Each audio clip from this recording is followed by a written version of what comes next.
به نام خدا.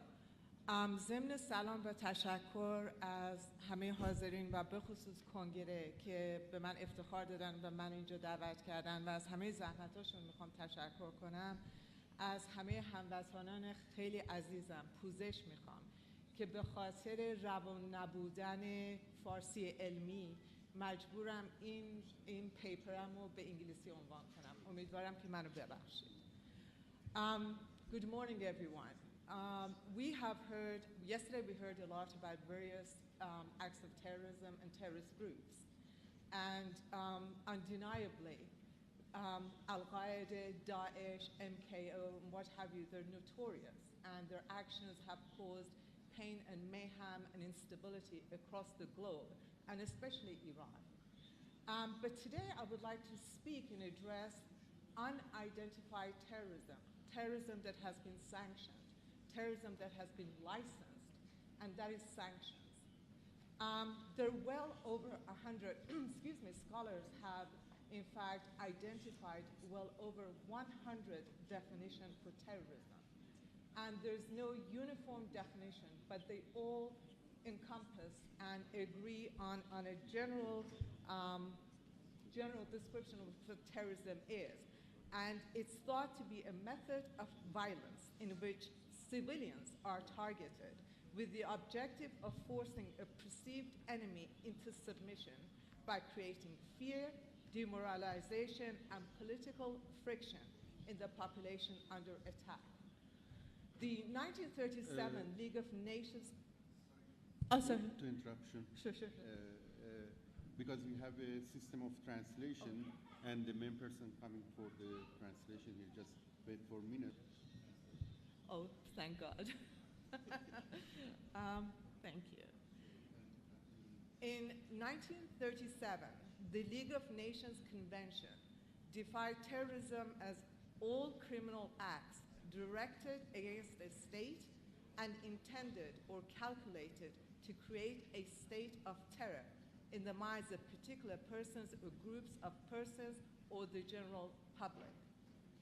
Even Article 12 of the Arab Convention on the Suppression of Terrorism, which was signed in Cairo in 1998, declared, among other things, terrorism as causing terror among people, creating fear by harming them, or placing their lives, liberty, or security in danger, or aiming to cause damage to the environment or to private or public installations or property.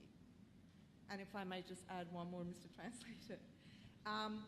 In the United States Code 18, 1B18 of Code 2331 on international terrorism includes definitions which are as follows: to intimidate or coerce a civilian population, to influence the policy of a government by intimidation or coercion. And with all these definitions, abundance of definitions, in the aftermath of September 11, the United Nations Security Council overwhelmingly, unanimously adopted Resolution 1373 in order to fight terrorism. But UN Security Council failed to define terrorism itself. In 2004, a very high-level United Nations panel, which held findings called A More Secure World, Our Shared Responsibility, defined terrorism as any action intended to kill or seriously harm civilians or non-combatants with the purpose of intimidating a population or compelling action by government or international organization. And yet, in spite of this finding, this high-minded thought, the United Nations Security Council passed a resolution and sponsored terrorism against Iran, which were the sanctions. So I will not go into further legal definitions and what pursued, but I will say this much, that this kind of sanctioned terrorism, licensed sanctions and terrorism, has been dubbed as coercive diplomacy, an alternate to war, financial blackmail, financial terrorism, illegal, cruel, etc. Yes, it is all those things, but above all, it is terrorism, and we must recognize it as such. So why is it that the propaganda has been so successful regarding sanctioned terrorism that even the victims fail to realize that they're victims of terror? Well, two things. One is ownership of language, the narrative, and the other is the media. In virtually every language, we use the word terrorism. I believe that Arabic and Chinese are the exception. And what drives home the definition of terrorism has been primarily the ones perpetrating these crimes. And the media has driven home the message for you and I to believe that any act of terrorism must have a sudden impact. It must have blood, it must have carnage, it must have a suicide belt, or it must be a bomb. And this excludes actually the most hideous acts of terrorism, which in Iraq has taken 1 million lives. Elsewhere, we don't have the numbers. We know there were 17,000 martyred victims of terrorism, but we don't know how many yet have lost their lives to sanctions. So, and Hollywood and media has been instrumental in this. The famous Walter Lacker wrote an article called Terrorism in 1977, and he said that terrorism owes its success to the media, to the propaganda it receives. And in the 1960s and 70s and 80s, really, 60s and 70s, terrorism was basically never on the big screen. It had little to do with in Hollywood, because Hollywood, as you may know, often borrows its storylines from US foreign policy and at times reinforces it. So we never saw terrorism on the big screen. In the 1980s, with the administration of Reagan, terrorism became an international issue, and we had blockbuster hits in the cinemas across the world. And the news media, when they show you images of Daesh beheading someone with a knife, when they show a plane going into a tower in Manhattan, we are brainwashed into believing that's terrorism, period.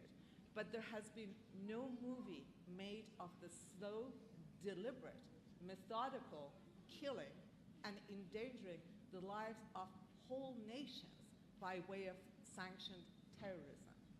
And this is why we fail to understand the sanctions are the worst, the most hideous kind of terrorism. Why? Because we don't fight it. We can't send our uniformed soldiers to fight sanctions, but we can have them fight Daesh. And so it is incumbent upon every one of us sitting here in this room, upon our political leaders, our media, our scholars, our clerics, to use the language of terrorism when we refer to sanctions. We must take ownership of the language.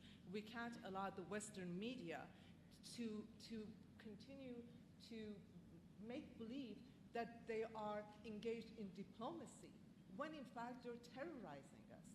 And I know that it's an insurmountable act to challenge the Western media, their propaganda machines, but that doesn't mean it's impossible. We can do it, and it's our duty to do so.